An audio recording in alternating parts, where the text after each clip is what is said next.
السلام علیکم ورحمۃ اللہ تعالی وبرکاتہ۔ عشر کا بیان۔ سوال: کن چیزوں کی پیداوار میں عشر واجب ہے؟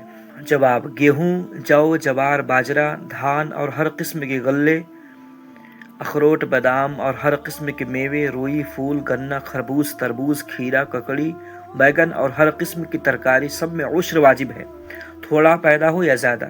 سوال: کن صورتوں میں 10واں حصہ اور کن صورتوں میں 20واں حصہ واجب ہوتا ہے؟ جواب: جو پیداوار بارش یا زمین کی نمی سے ہو اس میں 10واں حصہ واجب ہوتا ہے، اور جو پیداوار چرسے، ڈول، پمپنگ مشین یا ٹیوب ویل وغیرہ کے پانی سے ہو یا خریدے ہوئے پانی سے ہو اس میں 20واں حصہ واجب ہوتا ہے۔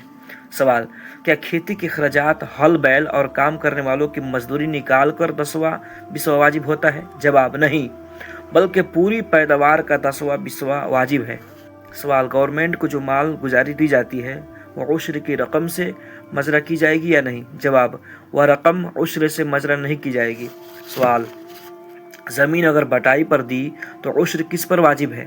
جواب: زمین اگر بٹائی پر دی تو عشر دونوں پر واجب ہے۔